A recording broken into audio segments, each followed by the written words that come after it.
bem-vindos a mais um Descomplicado Entrevista. Eu sou o professor Eduardo Marândola Júnior, da Unicamp, e hoje nós vamos conversar com a professora Virgínia de Lima Palhares, que é geógrafa e professora do IGC, do Instituto de Geociências, da Universidade Federal de Minas Gerais, em Belo Horizonte. Tudo bem, Virgínia? Olá! Você podia dar mais alguns elementos do que abrange esse interesse pelos sabores na geografia? Na verdade, quando eu comecei a me aproximar mais do sabor, até para eu pensar um pouco esse sabor na geografia, eu comecei a verificar que o sabor ele já vem sendo discutido por outras áreas, né? Então, na antropologia, nas ciências sociais e outras tantas, no turismo.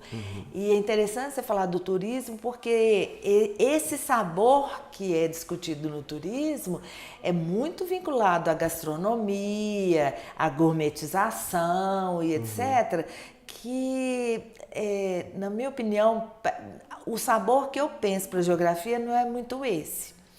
E aí eu comecei a perceber que havia, né, um espaço muito amplo para poder discutir o sabor na geografia, que já foi deixado uma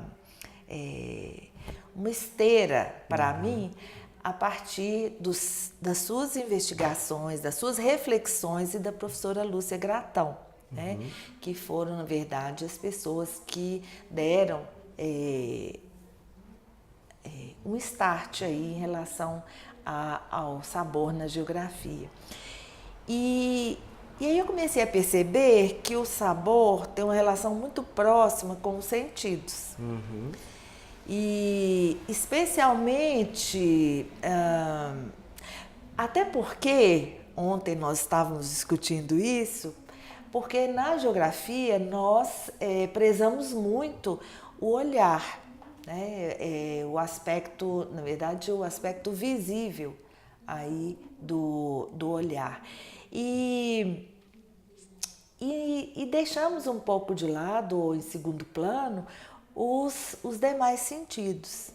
Então foi um pouco por aí que eu comecei a perceber que seria possível pensar esse sabor em termos geográficos e aí fazer até um link com um aspecto que tem sido muito discutido também atualmente, que é o corpo, né? Como que seria possível eu comer o mundo pelo corpo? Como que é pensar a língua, qual é o sentido que a língua teria e não em termos Da linguagem apenas? Dos aspectos das papilas gustativas e etc. Mas muito mais o que o sabor me leva para além do sabor. O que eu posso pensar para além do sabor? Quando ocorre, por exemplo, o momento que eu vou degustar um pequi, por exemplo. Né? Teve um exemplo ontem de uma pessoa que me deu um exemplo ontem que eu achei muito interessante. Nós estávamos conversando e ele deu um depoimento seguinte: ele foi intercambista na Alemanha e ele na Alemanha tentou explicar o que era o pequi para as pessoas lá, porque nós estávamos conversando a relação da comida, e aí eu vou falar um pouco depois da comida em relação ao alimento, a relação da comida com o seu sentimento, quando você está afastado do seu lugar, como que a comida ela se torna presente. Se você, por exemplo, tiver acesso a uma comida do seu lugar, como que você se aproxima do seu lugar mesmo estando distante? E ele estava explicando para as pessoas que ele queria muito degustar um pequi e eles não entendiam o que era o pequi. Então ele explicava, aí eles falavam assim, ele falava assim, olha, tem uma polpa, mas tem espinho. Aí eles falavam assim, mas é um peixe? E aí ele foi explicando tudo que ele tentava associar, as pessoas não entendiam. Aí ele falou assim, olha, eu acho melhor vocês irem até lá para vocês experimentarem o pequi. Eu acho que é um pouco isso. Né? Quer dizer, você destacou duas coisas, né? Que como o sabor, como componente da experiência geográfica do mundo, sim, assim como os outros sentidos, via corpo. Sim. E de outro lado, como o sabor, ele está ligado à memória e à imaginação. E aí, por isso, ele, de novo, é fundamental nessa nossa experiência geográfica do mundo. É exatamente isso. E aí, só para, senão eu vou esquecer, falar um pouco, que eu acho que é interessante, pensar um pouco também em relação a essa questão do alimento e da comida, né? Eu prefiro falar da comida.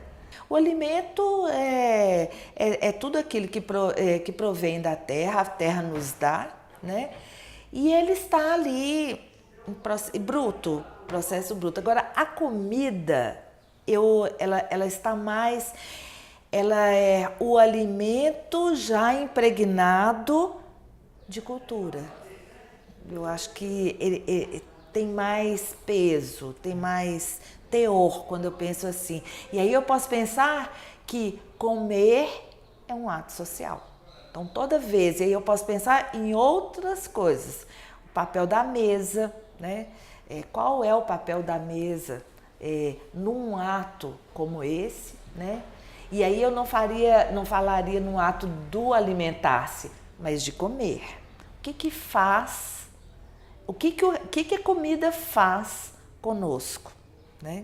Eu acho que é muito interessante começar a pensar dessa forma. Muito obrigado, Virgínia. Acho que esse assunto ele é muito importante, né? Para a geografia como um todo, mas para a geografia cultural humanista, fundamentalmente, né? E a gente fica por aqui essa semana e a gente espera vocês acompanhando o canal nos próximos episódios do Descomplicado Entrevista.